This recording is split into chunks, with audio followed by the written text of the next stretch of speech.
गरीब का क्रिसमस। दयालपुर नामक गांव में एरिक नाम का एक गरीब गडरिया रहता था। उसकी पत्नी का नाम एलिजा था। उनके 2 बच्चे भी थे, एक लड़का डेविड और एक लड़की एलिन। डेविड बहुत ही शरारती लड़का था और आए दिन कोई न कोई शरारत करता रहता था। एरिक, ओ एरिक, कहाँ मर गया? क्या बात हुई दीनू, सब ठीक ठाक तो है ना? ठीक ठाक कहाँ है भाभी जी? तुम्हारे बेटे डेविड की शरारतों से परेशान हो गया हूँ। क्या किया इसने? मुर्गियों के दड़बे का दरवाजा खोलकर भाग गया। कुत्ते ने कई मुर्गियाँ मार डाली। अब इस नुकसान को कौन भरेगा बताओ? दीनू यह कह ही रहा होता है कि तभी एरिक भी वहाँ आ जाता है। इस लड़के ने तो मेरी नाक में दम कर रखा है। न जाने इस तरह की हरकतें करना ये कब छोड़ेगा। पर मेरा तो नुकसान हुआ है ना भाई। हाँ, मानता हूँ कि नुकसान हुआ है, मगर भाई तू चिंता मत कर, तेरे नुकसान की भरपाई मैं कर दूंगा। एरिक के ये कहने पर दीनू चला जाता है और उसके जाने के बाद, क्यों बे डेविड, इस तरह की शरारतें करने से कब बाज आएगा तू? जानता भी है कि तू लोगों का जो नुकसान करता है उसको भरने के लिए मुझे अपनी कोई ना कोई भेड़ बकरी बेचनी पड़ती है।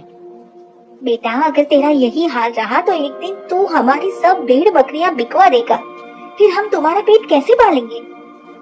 एक दिन डेविड और एलिन दोनों भाई बहन आपस में बातें करते हुए खेतों में रास्ते से पैदल ही अपने स्कूल जा रहे थे। क्रिसमस आने वाला है भैया। तो क्या हुआ? तुम सेंटा क्लॉज से क्या गिफ्ट मांगोगे? क्या सेंटा क्लॉज हमें गिफ्ट देने सच में आएंगे? हाँ आएंगे। रहने दे, वो कभी नहीं आते हैं। हमारे बापू ही देते हैं गिफ्ट और वो गरीब है, इसीलिए हमको हमारा मनचाहा गिफ्ट कभी नहीं दे सकते। यह कहते हुए दोनों स्कूल पहुंच जाते हैं और फिर, बच्चों क्या तुम जानते हो कि क्रिसमस पर बच्चों को उनके मनपसंद उपहार कौन देता है?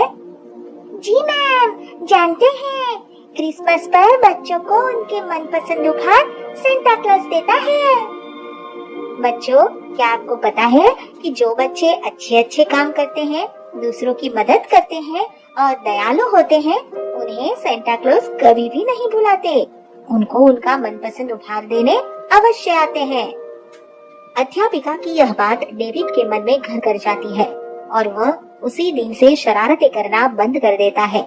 इसके साथ ही सबकी मदद करने के लिए भी तैयार रहता है। भैया तुमने शरारत करना छोड़ दिया है क्या? क्यों? ये तुम क्यों पूछ रही हो?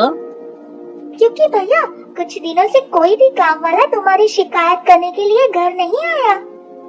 ना आया तो मैं क्या करूं? सुनो, अब मैं बदल गया हूँ। पर क्यों?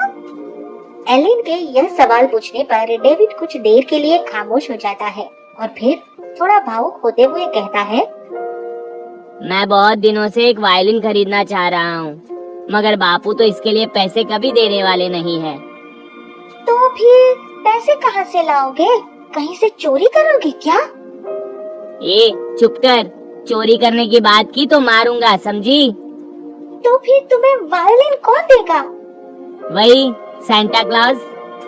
सेंटा क्लॉज का नाम सुनकर एलिन डेविड से कोई सवाल नहीं करती, बल्कि ईश्वर से प्रार्थना करती है। ईश्वर करे भैया सेंटा क्लॉज तुझे यह उपहार अवश्य दे। पर देगा तभी मानूंगा एलिन।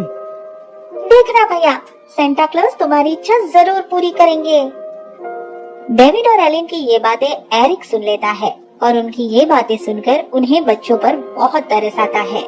साथ ही उसे बहुत अधिक दुख भी होता है। परमात्मा किसी को इतना भी गरीब न बनाए कि वो अपने बच्चों की छोटी छोटी इच्छाएं भी पूरी न कर सके। क्यों, क्या बात हुई? आप ये सब क्यों कह रहे हैं जी? कुछ नहीं एलिजा, बस ये समझ लो कि इस क्रिसमस पर हम अपने दोनों बच्चों की इच्छाएं अवश्य पूरी करेंगे। इसके लिए चाहे कर्ज ही क्यों न उठाना पड़े। यही सोचकर एरिक कई जगह से कर्ज लेने की कोशिश भी करता है, मगर कहीं से भी उसे कर्ज नहीं मिलता। सेठ जी, मैं इस क्रिसमस पर अपने बच्चों की इच्छाएं पूरी करना चाहता हूँ। अगर आप थोड़ा कर्ज दे देंगे तो आपकी बड़ी मेहरबानी होगी। एरिक, तुम एक गरीब आदमी हो और गरीबों की तरह ही रहो। अपने बच्चों को भी गरीबी में रहना सिखाओ। मैं तुम्हें कोई कर्ज नहीं दे सकता। कर्ज न मिलने पर एरिक उदास हो जाता है, मगर वह भी हिम्मत नहीं हारता। वह क्रिसमस पर अपने बच्चों की इच्छाएं पूरी करने के लिए अपनी कुछ भेड़ें बेचकर पैसे का इंतजाम कर लेता है। और फिर डेविड बेटा, मुझे पता है कि तुम इस क्रिसमस पर एक वायलिन खरीदना चाहते हो। ये लो पैसे और बाजार से वायलिन खरीद लो। अब तो खुश हो जाओ भैया। भैया की बच्ची, जो तेरी इच्छा हो तू भी बता दे। मुझे बिल्डिंग बॉक्स गेम चाहिए बापू। मेरे सब फ्रेंड्स के पास यह गेम है। ठीक है, तो इस क्रिसमस पर ये गेम अब तुम्हारे पास भी होगा। एरिक अपने दोनों बच्चों डेविड और एलिन को पैसे दे देता है और वे बाजार से अपनी पसंद का उपहार खरीदने के लिए चले जाते हैं कि तभी बच्चों, 2 दिनों से भूखा हूँ। अन्न का एक दाना तक पेट में नहीं गया है। ऊपर से मेरी नन्ही सी पोती भी बीमार है। मुझे कुछ पैसे दे दो, ईश्वर आपका भला करेगा। डेविड को उस गरीब बूढ़े भिखारी पर दया आ जाती है और वह अपने सारे पैसे उसे दे देता है। डेविड, क्या किया भैया? तुमने तो अपने सब पैसे उस बूढ़े को दे दिए। अब अपने लिए वायलिन कहाँ से खरीदोगे?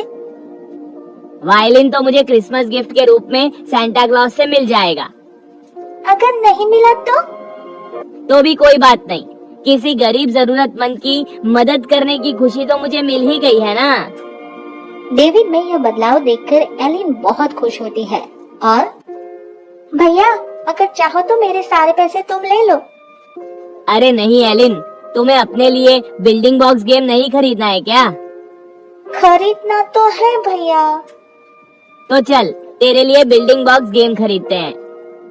उस रात डेविड मन ही मन सेंटा क्लॉज के बारे में सोचकर बहुत खुश हो रहा होता है। मुझे पूरा विश्वास है कि मुझे मेरी पसंद का उपहार देने के लिए सेंटा क्लॉज जरूर आएंगे। मुझे वायलिन मिल जाएगा। मगर डेविड काफी देर तक सेंटा क्लॉज के आने का इंतजार करता है, मगर वह नहीं आते। उसके बाद डेविड उन्हें याद करते करते सो जाता है। और फिर मेरी क्रिसमस डेविड, मुझे आने में थोड़ी देर हो गई। क्या करूं? सब बच्चों को उपहार जो देने होते हैं, लो मैंने तुम्हारा उपहार क्रिसमस ट्री के पास रख दिया है। सुबह उठा लेना। डेविड से यह कहकर सेंटा क्लॉज वापस आसमान की तरफ चले जाते हैं और डेविड उन्हें जाते हुए देखता रहता है। फिर जैसे ही सुबह होती है, अरे मैं तो सो रहा था। इसका मतलब मैंने सेंटा क्लॉज को सपने में देखा था, पर उन्होंने मुझे उपहार देने की बात भी तो कही थी। चलकर देखूं तो क्या सचमुच कोई उपहार रखा है। यही सोचकर डेविड दरवाजा खोलकर बाहर क्रिसमस ट्री के पास आता है तो उसकी आंखें फटी की फटी रह जाती है। अरे ये क्या? यहाँ तो सचमुच ही गिफ्ट रखा है। क्या सेंटा क्लॉज सच में ही आए थे? मुझे क्रिसमस का उपहार देने सेंटा क्लॉज खुद आए थे। फिर डेविड उपहार को खोलकर देखता है तो उसमें एक बहुत ही प्यारी सी वायलिन मिलती है, जिसे पाकर डेविड की खुशी का ठिकाना नहीं रहता और वह एलिन को पुकारता है। एलिन, देखो एलिन, सेंटा क्लॉज ने सचमुच मेरी इच्छा पूरी कर दी। अब तो खुश हो ना भैया? हाँ, बहुत खुश हूँ।